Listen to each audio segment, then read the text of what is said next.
Good afternoon to all of you. आप सभी का बहुत बहुत स्वागत है। उम्मीद करती हूँ आप सभी बहुत अच्छे होंगे। सभी बच्चे जल्दी से लाइव आ जाइए और चलिए सेशन को हम सभी शुरू करते हैं।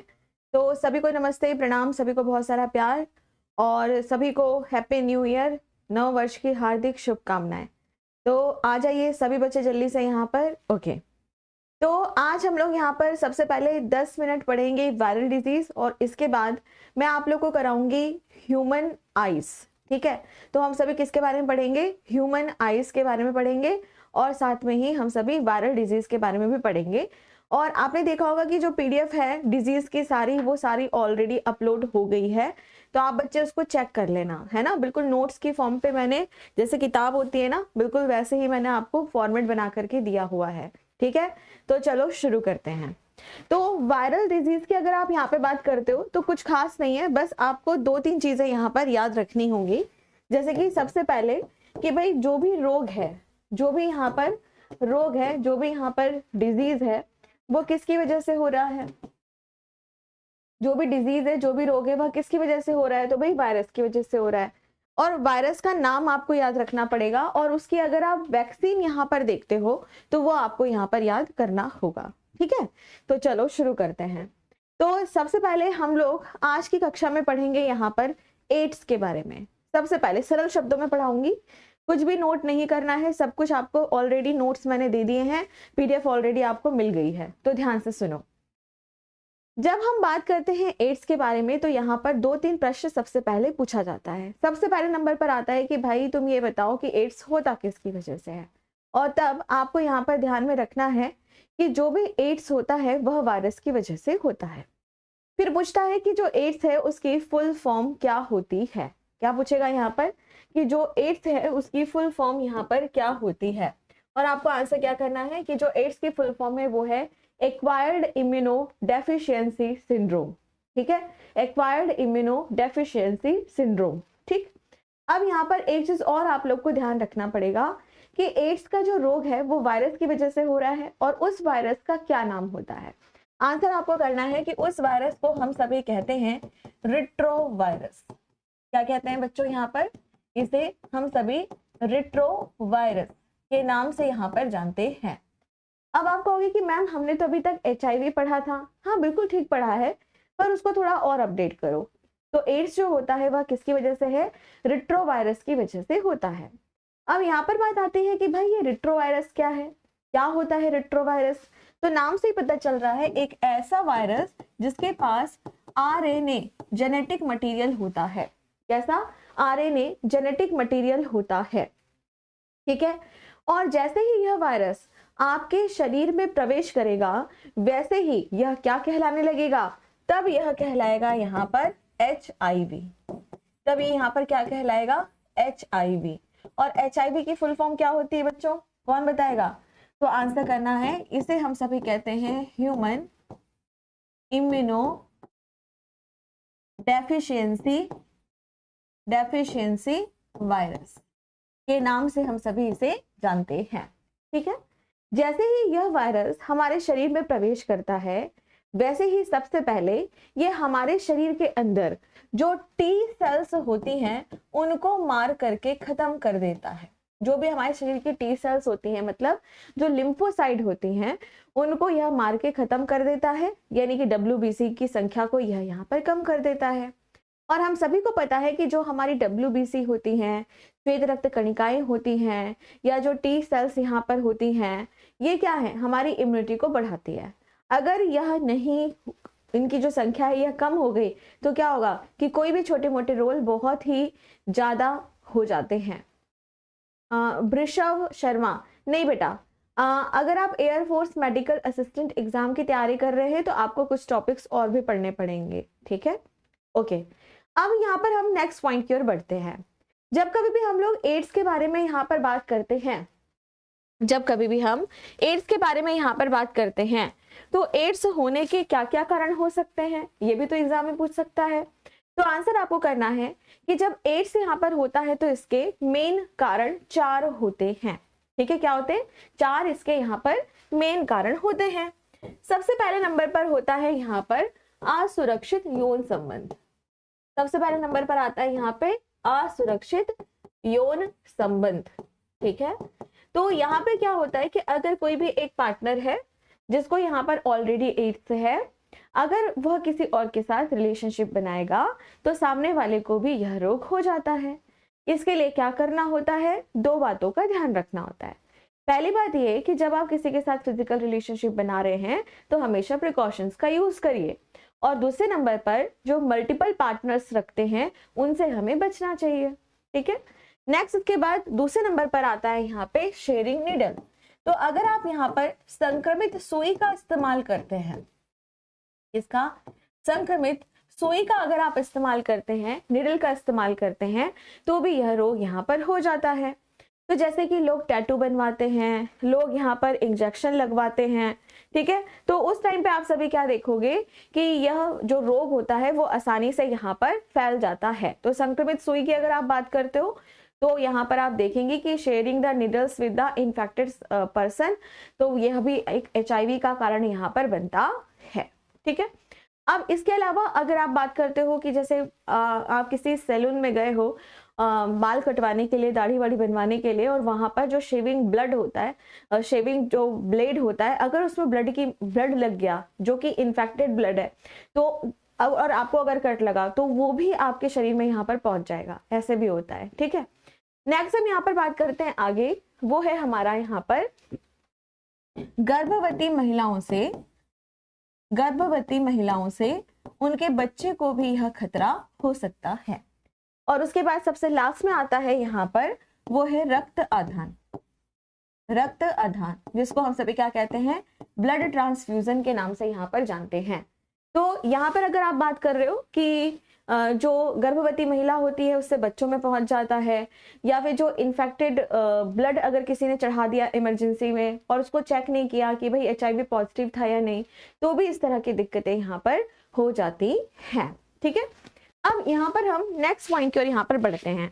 एक चीज और मैं बताती हूँ कि जब कभी भी एड्स यहाँ पर होता है तो जो हमारा शरीर होता है वो जल्दी जल्दी बीमार होने लगता है, बहुत ज्यादा हेडेक बना हुआ रहता है, और साथ में यह भी ध्यान में रखना है कि जो बॉडी वेट है वो बहुत कम हो जाता है।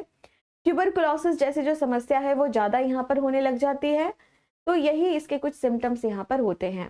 और जो आप इसको कह सकते हैं यहाँ पर कि जो लिम्फ ग्लैंड्स होती हैं और जो लिम्फ नोड्स होते हैं वो भी क्या हो जाते हैं, यहाँ पर खराब हो जाते हैं। मैम बता दीजिए, मैं शायद सही नहीं लिख पा रही हूँ। अनाफेज टेलोफेज, अच्छा ओके ओके बेटा, ये जो आपका होता है ना टिशु कुमारी, ये जो आप बता रहे हो ये ना सेल के अंदर हम पढ़ते हैं जब सेल डिवीजन वगैरह करते हैं, ठीक है।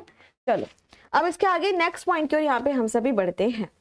अब बात यहाँ पर आती है कि भाई जब कभी भी हम अपने एड्स के बारे में बात करेंगे तो इसके जो सिम्टम्स होते हैं वह कैसे होते हैं, कि जनरली सभी को होते हैं। जैसे मान लो मैं कहूँ कि सिर दर्द हो रहा है और एड्स के वो सिम्टम है, लेकिन मान लो कि किसी को माइग्रेन की समस्या है, कोई बहुत लंबे समय तक लैपटॉप या मोबाइल में अपना काम यहाँ पर करता है, ठीक है, तो उसको भी तो सिर दर्द हो सकता है ना।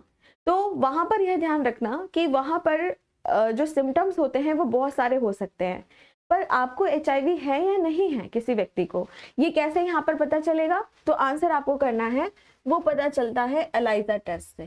किससे पता चलता है बच्चों? एलाइजा टेस्ट से यहाँ पर पता चलता है।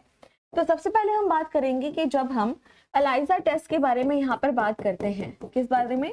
एलाइजा टेस्ट के बारे में बात करते हैं। तो जो एलाइजा टेस्ट होता है इसकी फुल फॉर्म क्या होती है? तो आंसर आपको यहाँ पे करना है कि जो भी यहाँ पर, अच्छा ठीक है दीदी कोई बात नहीं, इसकी जो फुल फॉर्म होती है वो है हमारी एंजाइम लिंक्ड इम्यूनो सॉर्बेंट ऐसे।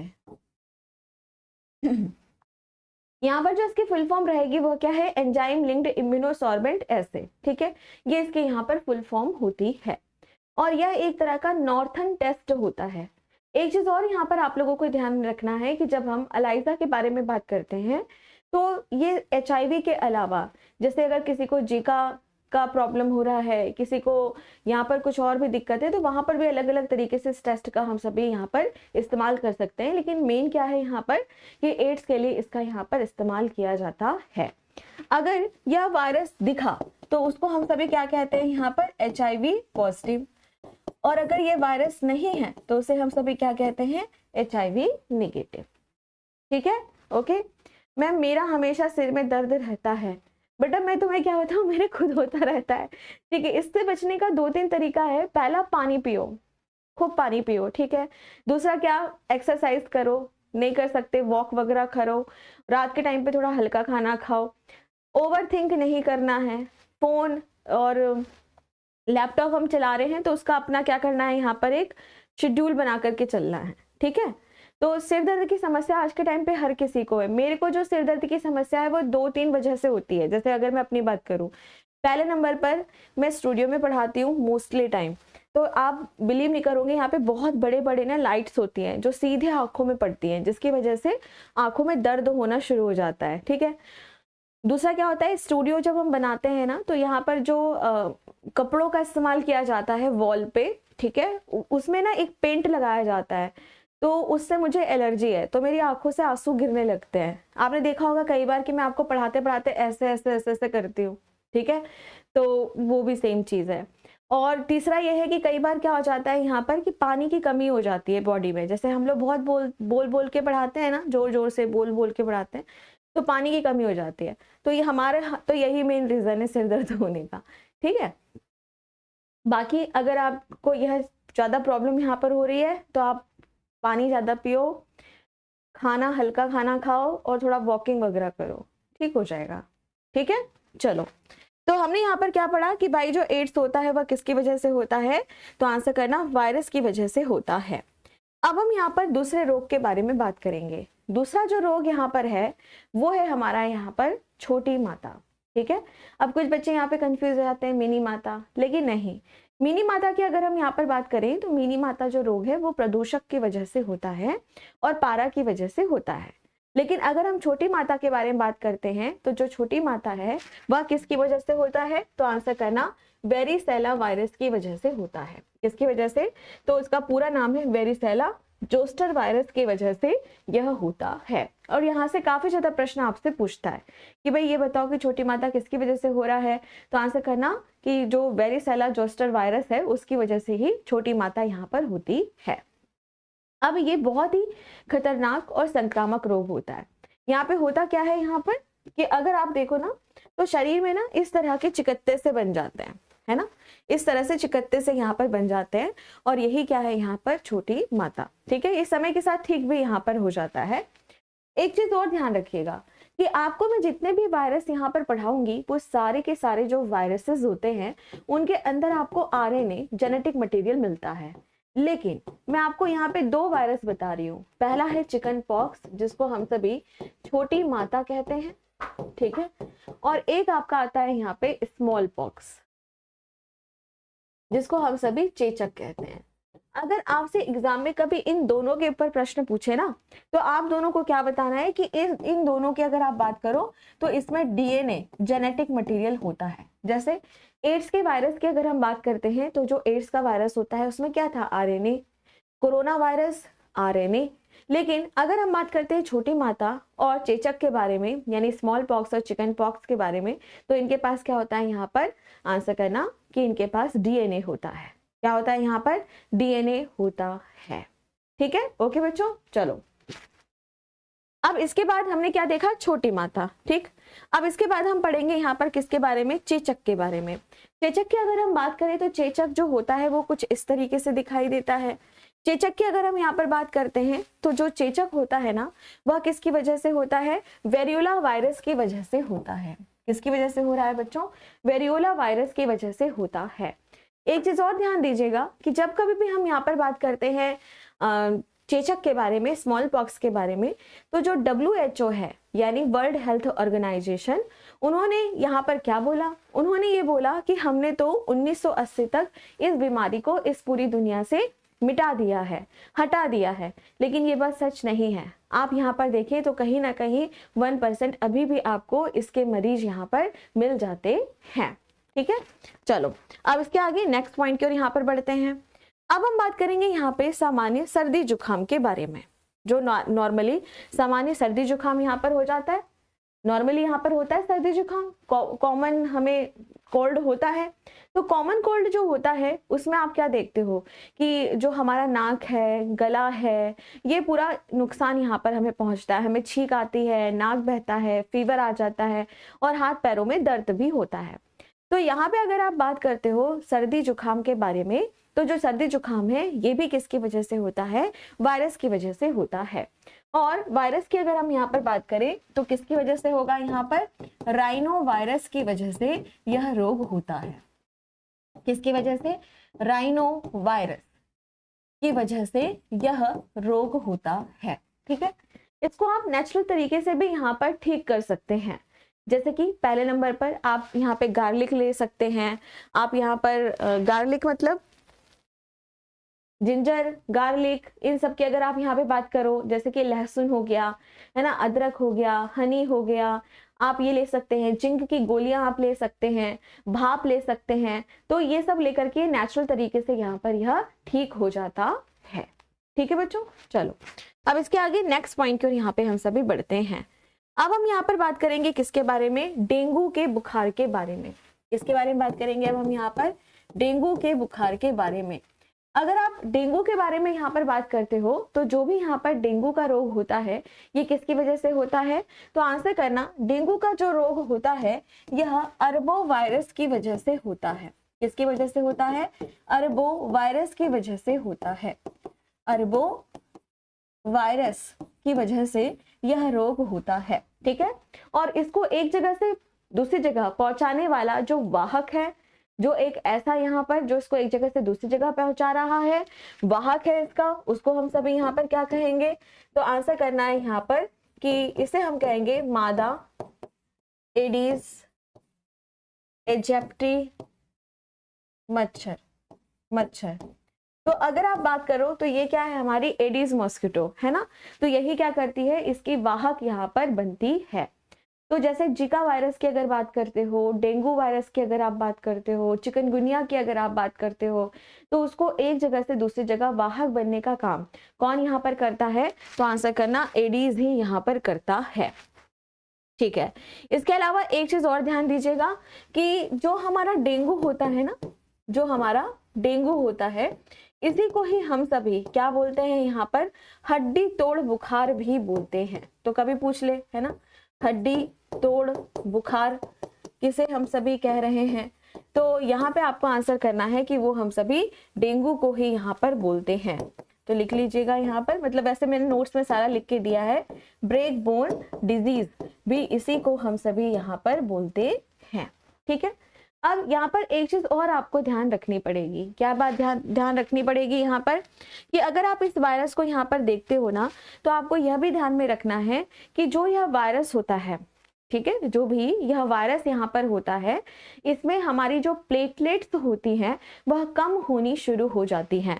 तो डेंगू की अगर आप यहाँ पे बात करो तो सामान्यतः आप क्या देखते हो कि 1.5 से लेकर 3.5 या 4 लाख के बीच में हमारी प्लेटलेट्स होती हैं। पर जो प्लेटलेट्स होती हैं उनकी संख्या क्या हो जाती है, यहाँ पे डेंगू के टाइम पे कम होनी शुरू हो जाती है।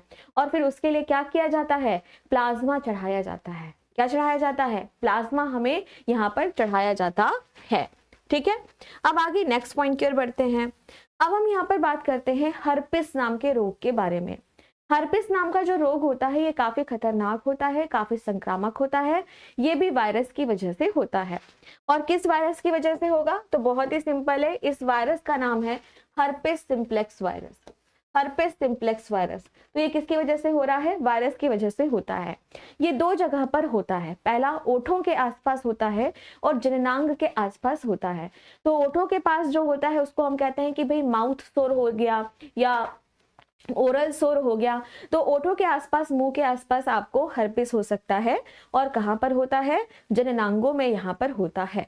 तो यहाँ से एक ही क्वेश्चन पूछेगा, 2 क्वेश्चन पूछेगा। एक तो हर्पिस किसकी वजह से हो रहा है, वायरस की वजह से, और दूसरा प्रश्न पूछता है कि वायरस का नाम बताओ, तो हर्पिस सिंप्लेक्स वायरस। ठीक है, अब इसके आगे नेक्स्ट पॉइंट की ओर यहाँ पे हम सभी बढ़ते हैं। आगे जब हम यहाँ पर बढ़ते हैं तो आता है हमारा इन्फ्लुएंजा। अब इन्फ्लुएंजा की अगर आप यहाँ पर बात करते हो तो इन्फ्लुएंजा में क्या क्या दिक्कतें हो सकती हैं। तो इन्फ्लुएंजा भी जो होता है वो इन्फ्लुएंजा वायरस की वजह से ही होता है। वायरस का नाम भी इन्फ्लुएंजा है। यहाँ पर आप देखते हो कि जो अपर रिस्पायरेटरी सिस्टम होता है, जैसे कि नाक हो गया, गला हो गया, है ना, थोड़ा बहुत विंड पाइप हो गया, तो इनकी अगर हम यहाँ पर बात करें तो ये सभी इन्फ्लुएंजा को यहाँ पर दर्शाते हैं। ठीक है, इसके बाद नेक्स्ट जो पॉइंट यहाँ पर आता है वो है मम्स। क्या आता है यहाँ पे बेटा? मम्स। मम्स जो होता है वह किस वायरस की वजह से होता है? तो आंसर करना कि यह होता है पैरामाइक्सो वायरस। किसकी वजह से होता है ये? पैरामाइक्सो वायरस की वजह से मम्स होता है। बड़े और छोटे किसी में भी हो सकता है, लेकिन बच्चों की अगर हम यहाँ पर बात करें तो बच्चों में यह ज्यादातर रोग देखने के लिए मिलता है। और ये कहाँ पर अटैक करता है? सलाइवरी ग्लैंड, यानी कि जो लार ग्रंथियां यहाँ पर होती हैं उनको यह ज्यादा यहाँ पर अटैक करता है। ठीक है, अब इसके बाद जो नेक्स्ट यहाँ पर आता है वो है हमारा यहाँ पर खसरा। क्या अब हम रोग के बारे में बात करेंगे? अब खसरा रोग के बारे में यहाँ पर बात करेंगे। तो जो खसरा नाम का जो रोग होता है वह किसकी वजह से होता है? तो आंसर करना रुबेला वायरस की वजह से होता है। तो अगर आप मीजल्स यानी खसरा के बारे में बात करते हैं तो ये किसकी वजह से होता है? रुबेला वायरस की वजह से यह रोग होता है। तो इसमें अगर आप देखोगे तो शरीर में छोटे छोटे चकत्ते बन जाते हैं और ये बड़े और छोटे दोनों को हो सकता है। नेक्स्ट जो यहाँ पर पॉइंट आता है वो है हमारा यहाँ पर जैसे खसरा हो गया, मीजल्स हो गया, ये सारी चीजें, रुबेला हो गया। फिर आता है यहाँ पे हमारा पोलियो। फिर क्या आता है यहाँ पे? हमारा पोलियो। तो जब पोलियो की अगर आप यहाँ पर बात करते हो तो जो पोलियो है ना, इसका पूरा नाम है पोलियोमाइलाइटिस। तो पोलियो किसकी वजह से होता है? वायरस की वजह से होता है।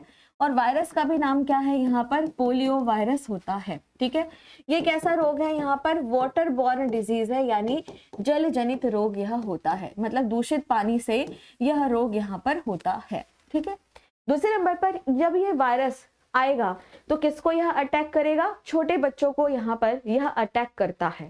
छोटे बच्चों को यहाँ पर यह अटैक करता है। तो आप देखोगे कि लगभग 5 साल का बच्चा है या उससे छोटा बच्चा है तो उसको ये यहाँ पर अटैक करता है। एक चीज और यहाँ पर आप ध्यान दीजिएगा कि जो भी हमारा यहाँ पर बच्चा होगा ना, उसका जो नर्वस सिस्टम होगा, क्या होगा यहाँ पे? जो भी हमारा नर्वस सिस्टम होगा, जो भी हमारा तंत्रिका तंत्र होगा, उसको यह पूरी तरीके से यहाँ पर नुकसान पहुंचाने का काम करता है। एक चीज और यहाँ पर यह ध्यान दीजिएगा कि जब हम तंत्रिका तंत्र के बारे में बात करेंगे तो यह लकवा कर देता है, यानी यह पैरालिसिस कर देता है, जिसको हम सभी पक्षाघात के नाम से भी यहाँ पर जानते हैं। अब यहाँ पर बात आती है कि क्या भाई इसकी कोई मेडिसिन बनी है? तो हाँ, इसकी वैक्सीन यहाँ पर बनी है और उसके ऊपर काफी ज्यादा प्रश्न आपके एग्जाम में पूछता है। ठीक है, तो सबसे पहले यहाँ पर हम बात करेंगे कि जो पहली वैक्सीन यहाँ पर बनी थी, ठीक है, तो वो है हमारी पोलियो वैक्सीन। क्या है? Polio vaccine. तो पोलियो का टीका। तो यहाँ पे कई बार पूछा जाता है कि ये बताओ कि जो पोलियो का टीका है, पोलियो का टीका किसने यहाँ पर सबसे पहले बनाया था? तो आंसर करना, पोलियो का जो टीका है वह सबसे पहले किसने बनाया था? तो डॉक्टर अल्बर्ट सेबिन ने बनाया था। किसने बनाया? नहीं, John Salk. Doctor John Salk ने बनाया था। तो लिखेंगे यहाँ पे डॉक्टर जॉन साल्क ने सबसे पहले यहाँ पर यह वैक्सीन बनाया था।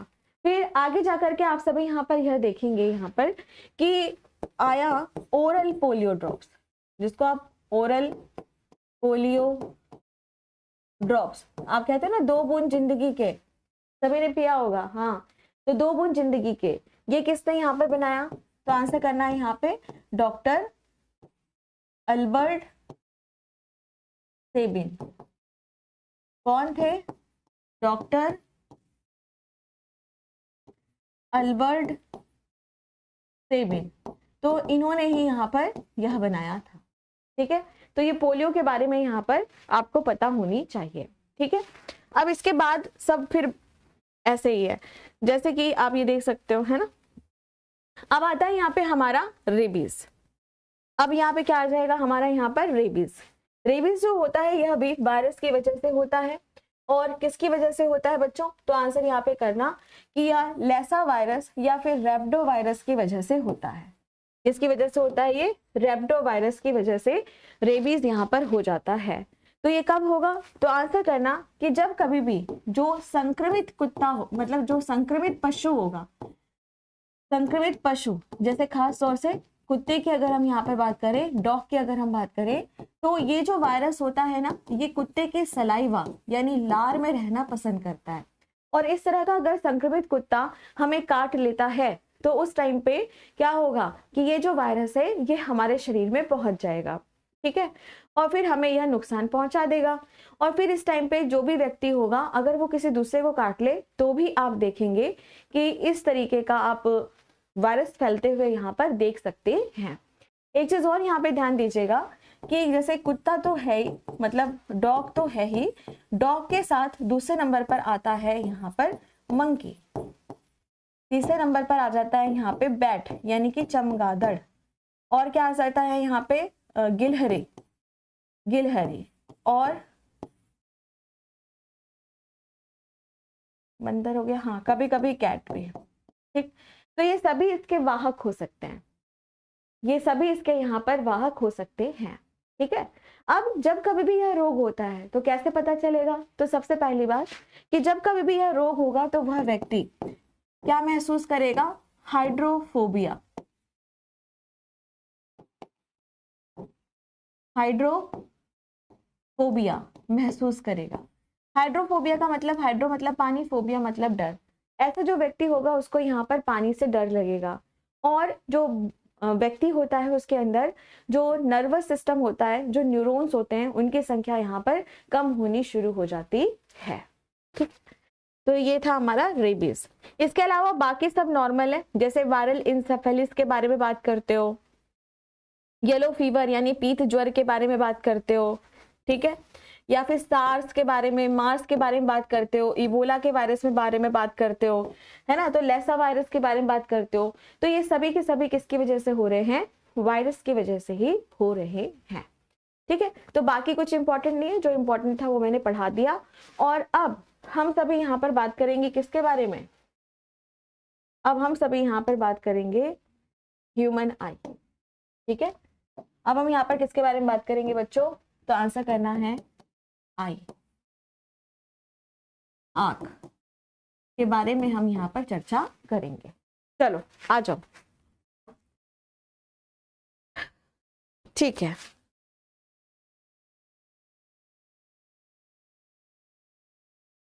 शुरू करें?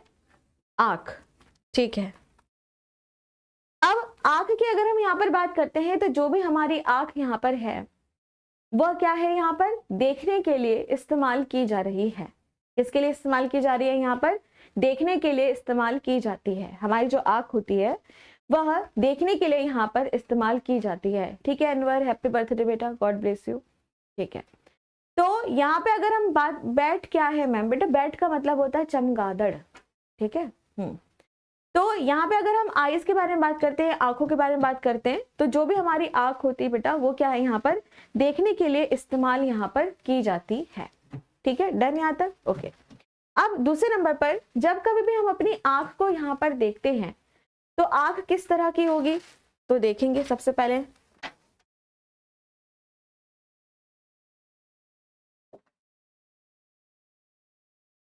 आंख कुछ हमें इस तरह से यहाँ पर दिखाई देती है, इस तरह से हमें यहाँ पर अपनी आंख दिखाई देती है।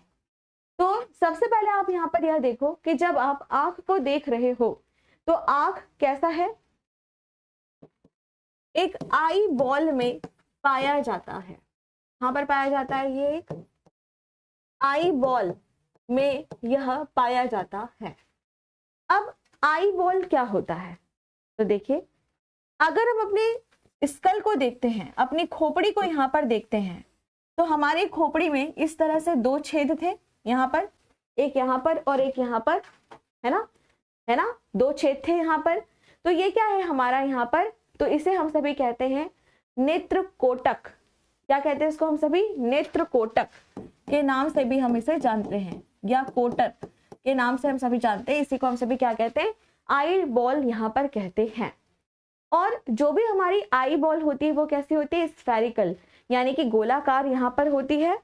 और आई बॉल जो भी आप यहाँ पर देखोगे, इसका जो डायमीटर होता है, यानी जो इसका यहाँ पर व्यास होता है वो कितना होता है, तो आंसर आपको करना है 2.3 सेंटीमीटर का होता है। कितना होता है, 2.3 सेंटीमीटर का यह होता है। ठीक है, जो भी हमारी आंख होती है वो बिल्कुल एक कैमरा की तरह कार्य करती है। किसकी तरह कार्य करती है, बिल्कुल एक कैमरा की तरह यह कार्य करती है। तो जिस तरह से हमारा जो कैमरा होता है ना, बिल्कुल उस तरीके से हमारी आंख यहाँ पर कार्य करती है। ठीक है, अब आंख की जो पूरी संरचना है, चलो उसका अध्ययन हम सभी यहाँ पर करते हैं।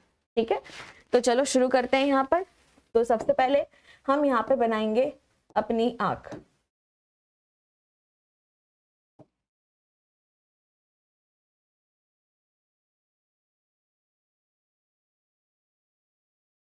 ठीक है, इतना बड़ा ठीक है। ठीक है, तो सबसे पहले जब हम अपनी आंख यहाँ पर बनाएंगे तो जो आंख है, ठीक है, वो एक पूरा का पूरा एक गोल आकृति से ढका हुआ होता है। अगर हम अपनी आंख के बारे में बात करेंगे तो जो भी हमारी आंख होती है वो पूरा का पूरा एक गोल आकृति से यहाँ पर ढका हुआ होता है। ठीक है, और ये जो गोल आकृति यहाँ पर होती है इसको हम सभी क्या कहते हैं, तो आंसर करना कंजक्टिवा के नाम से हम सभी इसको यहाँ पर जानते हैं। किस नाम से जानते हैं, तो यहाँ पे लिखेंगे इसे हम सभी कहते हैं, क्या मोटा क्यों आ रहा है ये,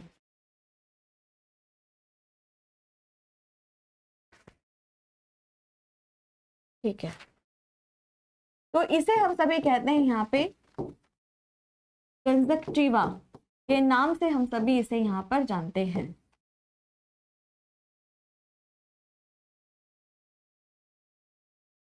ठीक है, तो सबसे पहले हमने क्या देखा यहाँ पर अपने आंखों के बारे में। जो भी हमारी यहाँ पर आंख होती है, ठीक है, उसमें एक लेयर सबसे पहले बाहर की ओर पाई जाती है। और ठीक है सौरभ, हैप्पी बर्थडे आपकी बेटी को, गॉड ब्लेस यू बेटा। ओके, चलो आ जाओ वापस सभी पढ़ने के लिए अब। ठीक, तो यहाँ पे अगर हम अपने आंखों के बारे में बात करते हैं तो जो भी हमारी आंख होती है उसके आप देखोगे यहाँ पर कि चारों तरफ एक लेयर पाई जाती है जिसको हम सभी कंजक्टिवा के नाम से जानते हैं। यह एक लूज, मतलब एक यह लूज कनेक्टिव टिश्यू होता है जो हमारी आंखों को यहाँ पे ढक के रखता है। आपने देखा होगा कि कई बार ना जब बारिश का मौसम होता है या गर्मी से सर्दी आने वाली होती है या गर्मी से बरसात का समय यहाँ पर चल रहा होता है, तो उस टाइम पे आपने एक रोग के बारे में पढ़ा होगा और उस रोग को हम सभी क्या कहते हैं यहाँ पे, कंजक्टाइवाइटिस के नाम से यहाँ पर जानते हो। पिंक आई, तो जैसे आप लोग कहते हैं ना कि आंखें आ गई, आंखें आ गई, तो आंख क्या है यहाँ पे लाल सी हो जाती है ना, तो वो इसी वजह से हो जाता है जब इसमें सूजन यहाँ पर हो जाता है। ठीक है, ओके बच्चों, अब इसके आगे हम नेक्स्ट पॉइंट की ओर यहाँ पर बढ़ते हैं, आगे चलते हैं। जब हम यहाँ पर आगे बढ़ेंगे तो जो भी हमारी आंख होती है उसमें अंदर की तरफ हमें एक और इस तरह से लेयर दिखाई देती है। अंदर की ओर हमें एक और इस तरह की लेयर दिखाई देती है। अब यहाँ पर आपको एक चीज ध्यान में रखना है कि ये जो लेयर होती है ना, ये बाहर की तरफ थोड़ी सी मोटी होती है और अंदर की तरफ थोड़ी सी पतली होती है। तो देख सकते हो कि बाहर की तरफ यह क्या है, थोड़ी सी मोटी है और अंदर की तरफ थोड़ी सी यह आपको पतली हुई यहाँ पर दिखाई देती है। ठीक है, इसको हम सभी क्या कहते हैं, इसको हम सभी कहते हैं स्क्लेरा, और हिंदी में इसे हम श्वेत पटल कहते हैं। क्या कहते हैं इसको हम सभी, श्वेत पटल कहते हैं। ये एक बिल्कुल क्लियर साफ सी एक लाइनिंग हमें यहाँ पर दिखाई देती है और जो भी हमारी आंख होती है उसमें यह अंदर कॉन्जक्टिवा के अंदर यह पाई जाती है जिसको हम सभी स्क्लेरा या श्वेत पटल के नाम से यहाँ पर जानते हैं। तो यह पीछे की तरफ से कैसी होगी, पतली सी होती है और आगे की तरफ अगर आप देखोगे तो यह थोड़ी सी मोटी सी यहाँ पर दिखाई देती है। अब जो यहाँ पर मोटा वाला जो भाग ये आपको दिखाई देता है ना, इसको हम सभी किस नाम से जानते हैं, कॉर्निया के नाम से जानते हैं। किस नाम से जानते हैं, यहाँ पे हम इसे कॉर्निया के नाम से यहाँ पर जानते हैं। तो पीछे की तरफ क्या बन रहा है, यहाँ पर पीछे की तरफ बन रहा है श्वेत पटल, यानी कि इस स्क्लेरा, और सामने की तरफ यहाँ पर क्या बन रहा है, ये कॉर्निया यहाँ पर बना रहा है। क्या बना रहा है, कॉर्निया यहाँ पर बना रहा है। ठीक है बच्चों, क्लियर हो गया यहाँ पर। चलो अब इसके बाद हम आगे और बढ़ते हैं। इसका कलर चेंज करती हूँ मैं थोड़ा सा। अब ठीक है। अब थोड़ा सा और यहाँ पर आगे बढ़ेंगे। जब हम यहाँ पर थोड़ा सा और आगे बढ़ते हैं तो हमें एक और लेयर यहाँ पर इस तरह से दिखाई देती है अंदर की तरफ। और ये जो अंदर की तरफ लेयर दिखाई देती है यह कैसी होती है यहाँ पर, तो आंसर आपको करना है कि ये जो अंदर की तरफ लेयर दिखाई देती है इसको हम सभी कहते हैं कोरोइड।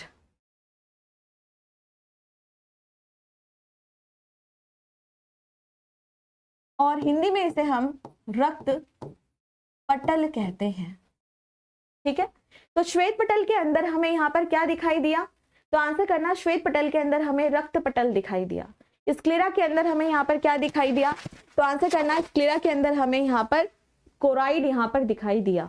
ठीक है, अब ये जो रक्त पटल होता है, ये जो कोराइड वाला जो हिस्सा यहाँ पर होता है बेटा, ये हमें ना ब्लू कलर का दिखाई देता है।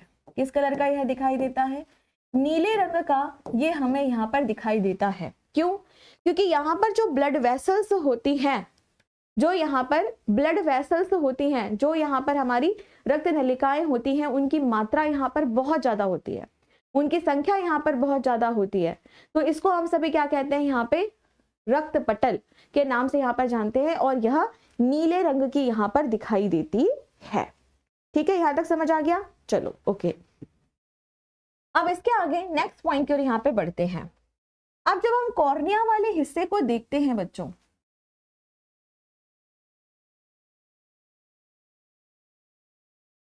ठीक है सौरभ, ओके ओके ठीक है। चलो अब यहाँ पे हम सभी जब कॉर्निया वाले हिस्से को देखते हैं तो ये सूजा वाला हिस्सा है, उसके नीचे जो कोराइड है यानी कि रक्त पटल है वह आते हुए दिखाई दे रहा है, और रक्त पटल से इस तरह से कुछ मसल्स बाहर की तरफ निकलती हुई दिखाई देती हैं। इस तरह से मसल्स बाहर की तरफ निकलती हुई यहाँ पर दिखाई देती हैं। ये जो मसल्स बाहर की तरफ निकलती हुई दिखाई देती हैं, इनको हम सभी कहते हैं सिलियरी बॉडीज, या फिर इनको हम सिलियरी मसल्स के नाम से भी यहाँ पर जानते हैं। तो क्या कहेंगे इसको हम सभी यहाँ पर, सिलियरी मसल्स या मांसपेशी के रूप में भी हम सभी इसे यहाँ पर जानते हैं, ये वाला भाग। ठीक है, तो हमने यहाँ पर क्या देखा कि जो भी हमारा कोराइड है, जो भी यहाँ पे रक्त पटल है, उसमें आगे की तरफ अगर आप देखो तो कुछ मांसपेशियां बाहर की ओर निकलती हुई यहाँ पर दिखाई दे रही है, और जो बाहर की ओर निकलती हुई मांसपेशियां दिखाई देती हैं उनको क्या कहा जाता है, यहाँ पे सिलेरी बॉडी या मसल्स यानी कि सिलेरी मांसपेशियां के नाम से इसको यहाँ पे जाना जाता है। अगर आप और हिंदी में इसको लिखना चाहते हो, और हिंदी में अगर आप इसको पढ़ना चाहते हो, ठीक है, तो वो भी मैं आपको यहाँ पर बता देती हूँ कि इसे हम सभी कहते हैं हिंदी में पक्षाभकाय के नाम से भी हम इसे जानते हैं। पक्षाभकाय के नाम से भी हम इसे यहाँ पर जानते हैं, पक्षाभकाय के नाम से भी हम इसे यहाँ पर जानते हैं। ठीक है, ओके बच्चों। चलो अब जो भी ये सिलियरी मसल्स होती हैं, ठीक है, वह क्या होल्ड करके रखती हैं, इस तरह से वो यहाँ पर लेंस को पकड़ करके रखती हैं। किसको पकड़ करके रखेंगी, इस तरह से लेंस को यहाँ पर यह पकड़ करके रखती हैं। तो अब हम यहाँ पर क्या बनाएंगे, बढ़िया सा एक लेंस यहाँ पर बनाएंगे। ठीक है, अब ये जो लेंस होता है बच्चों, ठीक है भाई, लेंस तो होगा ही, आप देख रहे हो यहाँ पर, है ना, देखने के लिए आप सभी लेंस का ही तो इस्तेमाल यहाँ पर करोगे। तो यहाँ पर आपसे यह भी पूछा जाता है कि जो भी यहाँ पर लेंस होता है यह किस तरह का लेंस है, बाई कॉनकेव है, कॉन्वेक्स है, किस तरह का यह लेंस है। तो ये किस तरह के लेंस को अपने अंदर पकड़ के रखता है, तो आंसर करना कि यहाँ पर जो हमें लेंस दिखाई देता है वह किस तरह का लेंस है, तो लिखेंगे कि ये होता है डबल कॉन्वेक्स लेंस।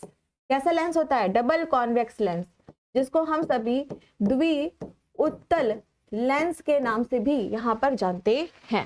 ठीक है, तो यहाँ पर यह जो लेंस होता है यह कैसा होता है, बाई कॉन्वेक्स लेंस होता है, यानी कि डबल कॉन्वेक्स लेंस या बाई कॉन्वेक्स लेंस कह सकते हो। द्विउत्तल लेंस हमें यहाँ पर देखने के लिए मिलता है।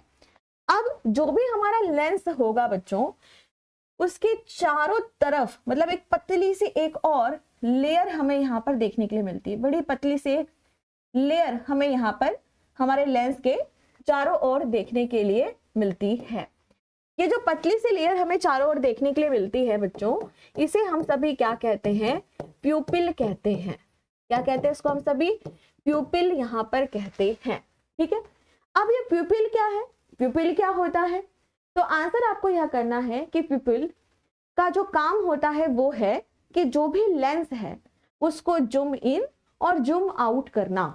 तो जैसे कि अगर हमें कोई भी यहाँ पर फोटो खींचते हैं कैमरे से, तो हम लेंस को सेट करते हैं जूम इन जूम आउट। जैसे कि हम अपने फोन की अगर बात करें तो फोन में भी हम करते हैं ना जूम इन जूम आउट, है ना। तो बिल्कुल इसी तरह से अगर हमारी आंखों को एडजस्ट करना है, हमारी लेंस को एडजस्ट करना है, तो उसको एडजस्ट करने का काम यहाँ पर कौन करेगा, तो आंसर करना कि वह प्यूपिल ही यहाँ पर करता है। एक चीज और ध्यान रखिएगा, जैसे आप किसी धूप वाली जगह में जाते हो तो आपकी आंखें ऐसी हो जाती हैं, किसी अंधेरे वाली जगह में जाते हो तो आपकी आंखें बिल्कुल फट जाती हैं, बड़ी बड़ी हो जाती हैं। इसका क्या मतलब है कि आपके आंखों में कितनी रोशनी पहुंचनी चाहिए लेंस के माध्यम से, इसको कौन यहाँ पर कंट्रोल कर रहा है, प्यूपिल ही यहाँ पर कंट्रोल करता है। कौन कंट्रोल करता है बेटा, प्यूपिल ही यहाँ पर कंट्रोल करता है। ठीक है, अब लेंस की अगर बात चल रही है तो एक चीज और यहाँ पर आपको ध्यान रखना होगा, ये वाला भाग, अंदर एक और भाग हमें यहाँ पर दिखाई देता है, एक और भाग हमें यहाँ पर इस तरह से अंदर की तरफ दिखाई देता है। ये जो अंदर ये वाला जो भाग हमें दिखाई देता है, इसका क्या नाम है, इसको हम सभी कहते हैं आइरिस। क्या कहते हैं इसको हम सभी, आइरिस। और आइरिस इतना इंपॉर्टेंट क्यों है, क्योंकि यही हमारे एक मिनट रुको,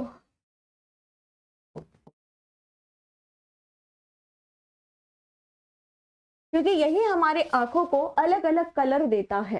ठीक है, जैसे कि हमारी आंख कैसी है, डार्क ब्राउन कलर की, हमारी आंखें कैसी है, नीली, काली, है ना, ऐसे अलग अलग कलर की हमारी आंखें हैं ना, किसी किसी की बिल्ली जैसी आंख है।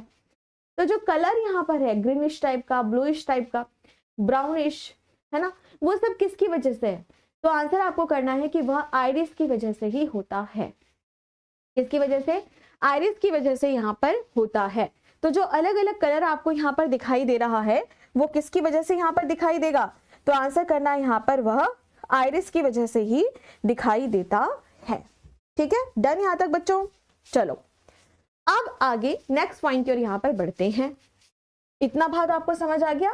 अब हम बात करेंगे यहाँ पर हमारी आंख का सबसे अंदर वाला भाग, हमारी आंख का सबसे अंदर वाला भाग, सबसे अंदर वाला भाग। और ये जो सबसे अंदर वाला भाग जो होता है बच्चों, इसको हम सभी कहते हैं रेटिना। क्या कहते हैं इसको हम सभी यहाँ पर, रेटिना के नाम से जानते हैं। ये जो सबसे अंदर वाला जो भाग होता है इसको क्या कहा जाता है, रेटिना। क्या कहा जाएगा, रेटिना। ठीक है, रेटिना के बारे में हम सभी यहाँ पर देखेंगे कि ये क्या है भाई, रेटिना। ठीक है, अब आगे नेक्स्ट पॉइंट पर यहाँ पर बढ़ते हैं। अब हम सभी को ये बात तो यहाँ पर पता है कि जो कुछ भी हम यहाँ पर देख रहे हैं, जो कुछ भी हम यहाँ पर देख रहे हैं, उसकी जो इमेज बनती है वो कहाँ पर बनती है, रेटिना में बनती है। कहाँ पर बनती है बच्चों, रेटिना में बनती है ना। पर हमें ये भी पता है कि जो कुछ भी हम यहाँ पर देखते हैं, जो भी यहाँ पर इमेज रेटिना में बनती है, वो कैसे बनती है यहाँ पर, कि रियल इमेज तो बनेगी लेकिन इन्वर्टेड यानी उल्टी इमेज यहाँ पर बनती है, यानी कि उल्टी इमेज यहाँ पर बनती है। और रेटिना में ऐसा होता क्या है कि यहाँ पर इमेज बन रही है और कहीं क्यों नहीं बन रही, यहीं पर ही क्यों यहाँ पर इमेज बन रही है।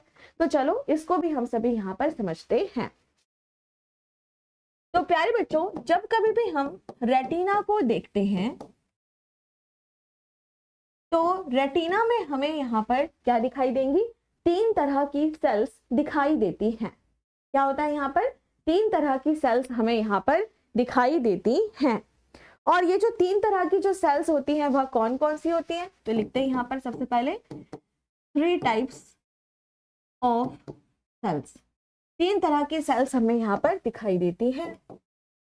पहले नंबर पर जो सेल हमें दिखाई देती है उसको हम सभी क्या कहते हैं, गैंग्लियन सेल बोलते हैं। दूसरे नंबर पर जो दिखाई देती है उसको हम सभी बाइपोलर सेल्स कहते हैं। तीसरे नंबर पर जो हमें दिखाई देती है उसको हम सभी फोटो रिसेप्टर सेल्स कहते हैं। ठीक है, तो सबसे पहले नंबर पर जो हमें सेल्स दिखाई देगी उसको हम सभी क्या कहते हैं, गैंग्लियन। गैंग्लियन कोशिकाएं, गैंग्लियन कोशिकाएं।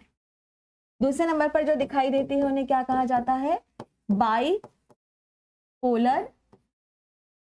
कोशिकाएं कहा जाता है। तीसरे नंबर पर जो होती है उनको क्या कहा जाता है यहाँ पे, तो फोटो रिसेप्टर सेल्स आप इनको यहाँ पर कह सकते हो, या फिर आप इनको कह सकते हो प्रकाश संवेदी कोशिकाएं।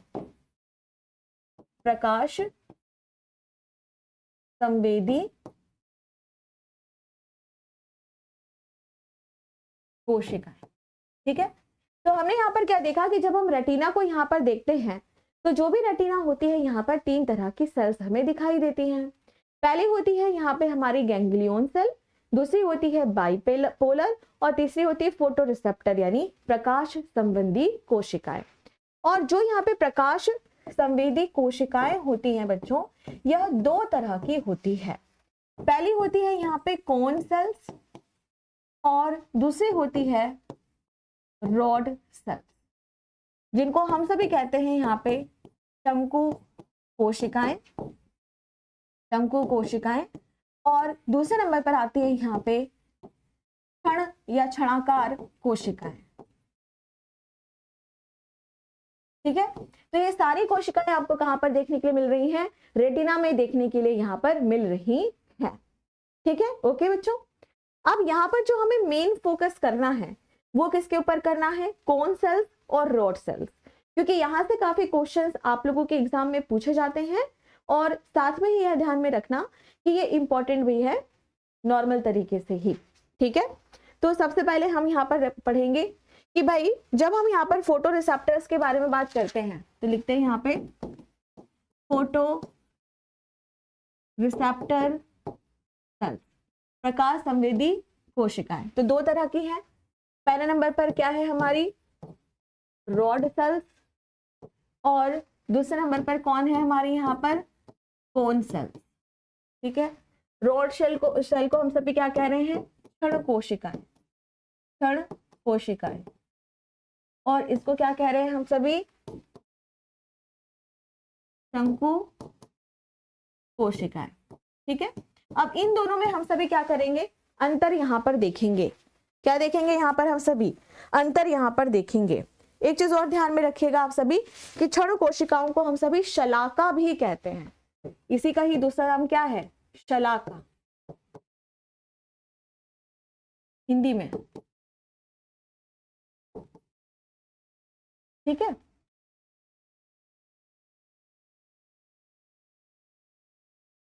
ठीक है। अब इन दोनों में अंतर हम सभी यहां पर देखते हैं।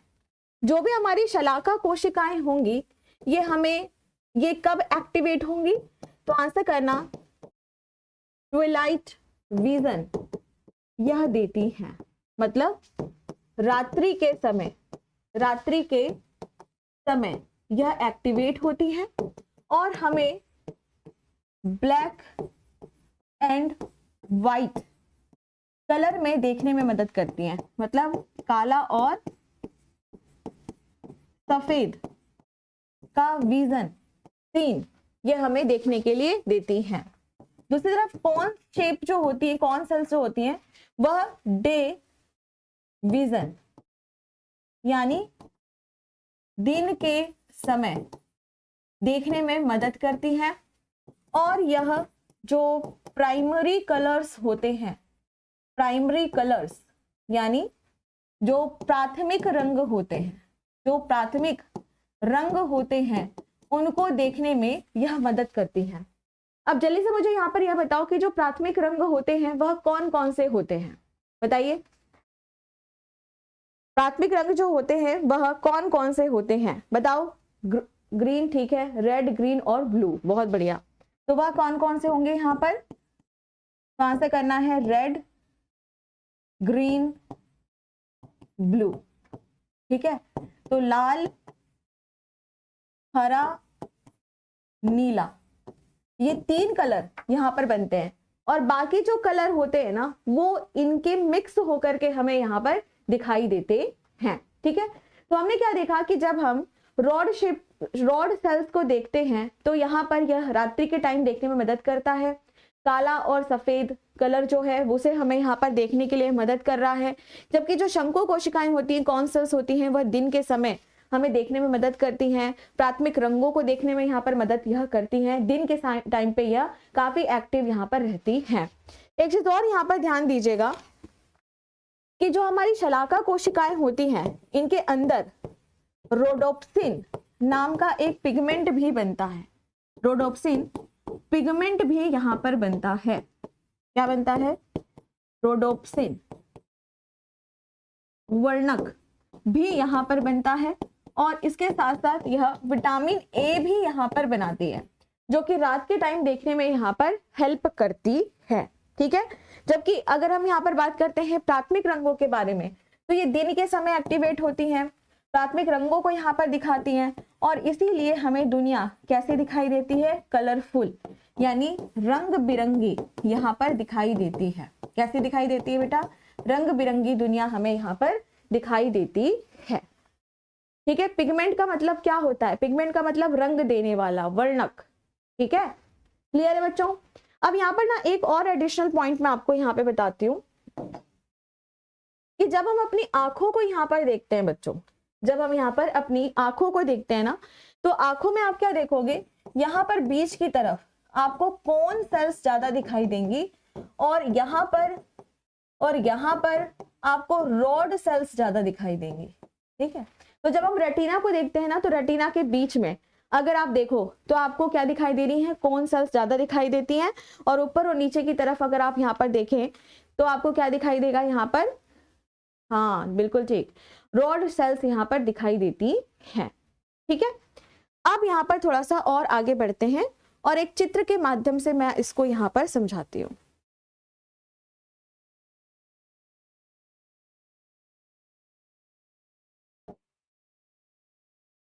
ठीक है,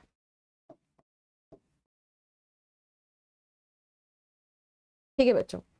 तो जब हमने यहाँ पर क्या देखा, एक इस तरह से रेटिना को देखा, रेटिना में कुछ इस तरह की संरचना हमें दिखाई दे रही है, ठीक है। और अभी जब हम यहाँ पर देख रहे हैं तो ये वाला जो हिस्सा है, यहाँ पर जो कोशिकाएं दिखाई देती हैं यह है प्रकाश संवेदी कोशिकाएं, यानी कि जो फोटो रिसेप्टर सेल्स हैं वो यहाँ पर दिखाई दे रही हैं। बीच की तरफ अगर आप देखो तो आपको लाल, हरा, नीला रंग दिखाई दे रहा है। ये किसको रिप्रेजेंट कर रहा है, यह कौन सेल्स को यहाँ पर रिप्रेजेंट कर रहा है जो हम काफी कलरफुल होते हैं। जबकि ऊपर और नीचे आपको ब्लैक एंड व्हाइट कलर दिखाई दे रहे हैं जो रॉड यानी कि क्षण आकृति की कोशिकाओं को यहाँ पर दर्शा रहे हैं, ठीक है।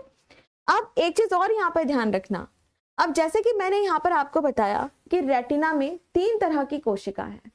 पहली क्या है, प्रकाश संवेदी, तो ये रंगों को बता रही हैं, लेकिन जो भी इमेज हमारी आंखों में बन रहा है उसका हमारे ब्रेन तक पहुंचना बहुत ज्यादा जरूरी है।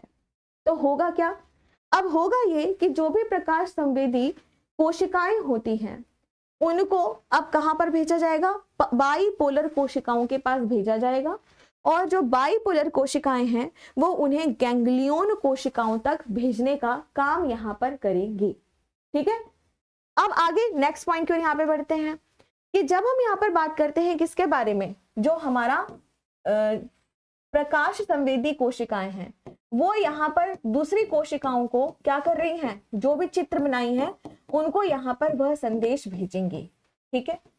और वो जो संदेश भेजेंगी वो किसके पास जा रहा है, यहाँ पर बाईपोलर। बाईपोलर क्या है, एक इलेक्ट्रिसिटी सा जनरेट कर रहा है, कुछ सिग्नल्स को यहाँ पर यह जनरेट कर रहा है, और जो भी यहाँ पर सिग्नल्स बन रहे हैं वो कहाँ पर जाएंगे, फिर यहाँ पर गैंग्लियन सेल्स के पास जाएंगे। और जो भी यहाँ पर गैंग्लियन सेल्स होंगी, तो आपको याद होगा कि जो गैंग्लिया शब्द है वो हमारे ब्रेन से जुड़ा हुआ है, नर्वस सिस्टम के साथ जुड़ा हुआ है। तो यही जो गैंग्लियन सेल होती है, जो भी इमेज बनती है उसको अब कहाँ पे लेके जाएगा, ब्रेन के पास लेकर के जाएगा। पर कैसे लेके जाएगा, कोई रास्ता तो यहाँ पर होना चाहिए ना, कोई रास्ता तो यहाँ पर होना चाहिए। हाँ बिल्कुल होना चाहिए। तो अब यहाँ पर हम एक रास्ता बनाएंगे।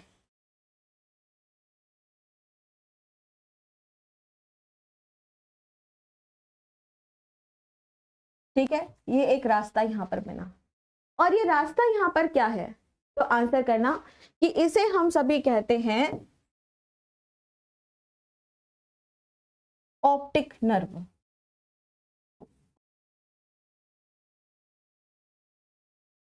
इसे हम सभी क्या कहते हैं यहाँ पे, ऑप्टिक नर्व या ऑप्टिक तंत्रिका यहाँ पर कहते हैं। तो जो कुछ भी हमने यहाँ पर देखा वो सब कहाँ पर जाएगा, हमारे ब्रेन के पास जाएगा। किसके माध्यम से जाएगा, तो आंसर आपको यहाँ पर करना है वो है ऑप्टिक नर्व। ठीक है, अब एक और इंपॉर्टेंट बात मैं आपको बताती हूँ। जब हम ऑप्टिक नर्व के बारे में बात करते हैं तो यहाँ पे ऊपर की तरफ, यहाँ पर ऑप्टिक नर्व के पीछे थोड़ा सा ऊपर की तरफ हमें ना एक स्पॉट दिखाई देता है। क्या दिखाई देता है, यहाँ पर स्पॉट दिखाई देता है। और ये जो स्पॉट यहाँ पर दिखाई देता है इसको हम सभी कहते हैं ब्लाइंड स्पॉट। क्या कहते हैं इसको हम सभी बेटा, यहाँ पर इसको ब्लाइंड स्पॉट के नाम से यहाँ पर हम सभी जानते हैं, और हिंदी में इसे हम अंध बिंदु कहते हैं। क्या कहते हैं इसको हम सभी यहाँ पर, अंध बिंदु के नाम से हम सभी इसे यहाँ पर जानते हैं। अब ये अंध बिंदु क्या होता है, ये जो ब्लाइंड स्पॉट होता है ये क्या होता है, तो प्यारे बच्चों यहाँ पर किसी भी तरह की कोई भी कोशिका नहीं पाई जाती है, कोई भी कोशिका यहाँ पर नहीं पाई जाती है। जब यहाँ पर कोई भी कोशिका नहीं पाई जाएगी तो इसको हम सभी यहाँ पे कोई भी इमेज नहीं बनेगा, यहाँ पर कोई भी इमेज नहीं बनेगा। और यहाँ पर आप देखोगे कि ब्लड प्रवाह भी उतना कोई खास नहीं रहता, पर मेन बात क्या है कि यहाँ पर कोई भी इमेज नहीं बनता, क्योंकि यहाँ पर किसी भी तरह की कोई भी कोशिका नहीं पाई जाती है। और इसीलिए इस स्थान को क्या कहा जाता है, ब्लाइंड स्पॉट यहाँ पर कहा जाता है। क्लियर है, ओके। चलो अब जो भी यहाँ पर इमेज बनी वो ऑप्टिक तंत्रिका के माध्यम से कहां पर पहुंची, हमारे ब्रेन के पास पहुंची। कहां पर पहुंची बेटा, वो हमारे ब्रेन के पास यहाँ पर पहुंची। पर ब्रेन के पास पहुंच के कैसे वह काम करेगी, कैसे हमें यहाँ पर दिखाई देगा, कैसे हमें अच्छे से यहाँ पर जो भी हमने इमेज देखा है वो दिखाई देगा। क्योंकि हमें अभी जो भी इमेज यहाँ पर दिख रहा है वो कैसा है, इमेज उल्टा है। कैसा है वो, यहाँ पर उल्टा है ना, जो भी इमेज हमें यहाँ पर दिखाई दे रहा है वो कैसा है, यहाँ पर उल्टा है। तो कैसे दिखाई देगा, तो चलो देखते हैं। ये जो व्यू है ये ऊपर से दिखाया जा रहा है, ठीक है। एक तरफ आंख हमारी यहाँ पर है, दूसरी आंख यहाँ पर हमारी है, ये रेटिना वाला हिस्सा है। यहाँ से एक नर्व, ऑप्टिक नर्व आ रहा है, यहाँ से भी एक ऑप्टिक नर्व आ रहा है, और कहाँ पे जा रहा है, ब्रेन में जा रहा है। कहाँ पे जा रहा है, ब्रेन में जा रहा है। तो आप इधर से देख रहे हो, इधर से देख रहे हो, और वो कहाँ जा रहा है, ब्रेन में यहाँ पर जा रहा है। ओके बच्चों, ब्रेन में चला गया, ठीक है। अब जब ब्रेन में यहाँ पर पहुंचा तो ब्रेन में सबसे पहले कहां पर पहुंचा, इस वाले भाग में पहुंचा। ये वाला जो भाग है इसको हम सभी क्या कहते हैं, काइज्मा के नाम से यहाँ पर हम इसे जानते हैं। किस नाम से जानते हैं, काइज्मा। किस नाम से जानते हैं बेटा इसको हम सभी यहाँ पर, काइज्मा। अब जैसे मान लो तुम लोग कोई भी फोटो खींचते हो कैमरे से, फोन से, तो आजकल जमाना है ना, उसको एडिटिंग किया जाता है। एडिटिंग किया जाता है, बिल्कुल किया जाता है, एडिटिंग किया जाता है। तो जब एडिटिंग किया जाता है तो हम क्या एडिट करते हैं कि भाई लाइट अच्छे से आ रहा हो, पीछे वाले लोग थोड़ा हट जाए यहाँ से, है ना, कहीं पर कुछ ब्लर हो रहा हो वो थोड़ा सा ठीक हो जाए, यहाँ तक कि फेस में अगर कोई दिक्कत है तो वो भी ठीक हो जाए, बड़ा सुंदर सा यहाँ पे बन जाए। एडिटिंग करते हैं ना, बिल्कुल उसी तरीके से जब हमारी आंखों से जो कुछ भी चित्र हमने देखा उसकी एडिटिंग कहाँ पर होगी? काइज्मा में यहाँ पर होगी। जो भी चित्र अभी तक था वो कैसा था? रियल एंड इन्वर्टेड, सीधा और उल्टा था। अब वह कैसा होगा? यहाँ पे सीधा हो जाएगा, मतलब जो जैसा है बिल्कुल अब वैसा यहाँ पर दिखाई देगा। तो ये काम कहाँ पर हो रहा है? काइज्मा में। और फिर उसके बाद जो इमेज होती है वो बढ़िया से यहाँ पर बन करके पहुंच जाती है। कहाँ पर पहुंच जाती है? जहां पर हमें दिखाई देना चाहिए, यानी कि जो हमारा प्रमस्तिष्क वाला जो भाग होता है, जो हमारा सेरेब्रम वाला भाग होता है, वहां पर पहुंच जाती है। और फिर पहुंचने के बाद जो चीज है वो हमें यहाँ पर दिख जाती है। तो यही क्या है? यहाँ पर आंख काम करता है। दिख गई? दिख गया चित्र? यहाँ पर दिख गया। लेकिन अब एक चीज और यहाँ पर आपको ध्यान में रखना है कि जब हम यहाँ पर अपनी आंखों को देखते हैं बच्चों, तो जब हम यहाँ पर अपनी आंखों को देखते हैं तो यह भी ध्यान रखना एक नई बात कि जो भी हमारा कंजक्टिवा है ये, ठीक है, और जो भी हमारा लेंस है उसके बीच में एक जगह खाली रहती है। क्या रहती है? यहाँ पर एक जगह यहाँ पर खाली रहती है। तो यहाँ पे ध्यान दीजिएगा कि कॉन्जेक्टिवा और लेंस के बीच में एक जगह खाली रहती है। इतनी भाग खाली है यहाँ पर, है ना। और इस खाली भाग को हम सभी कहते हैं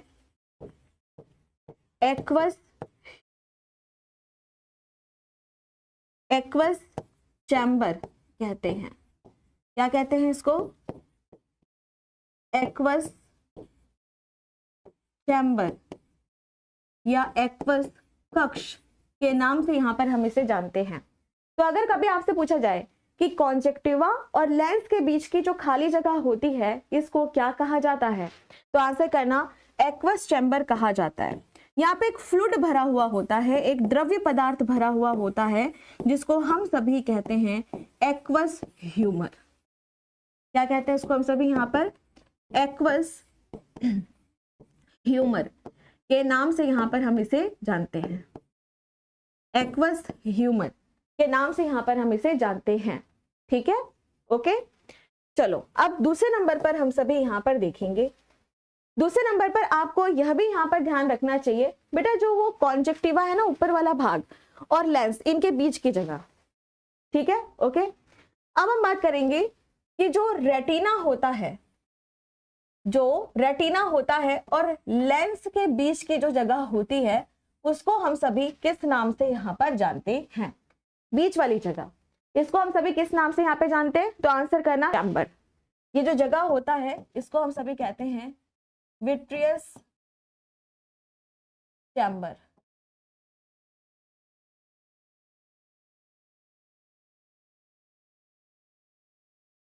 ठीक है। और जो यहाँ पर एक तरल पदार्थ भरा हुआ होता है, एक फ्लूइड यहाँ पर भरा हुआ होता है, उसको हम सभी क्या कहते हैं? Vitreous humour.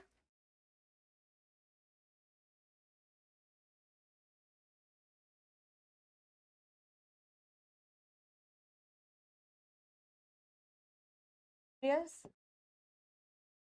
ह्यूमर, ठीक है।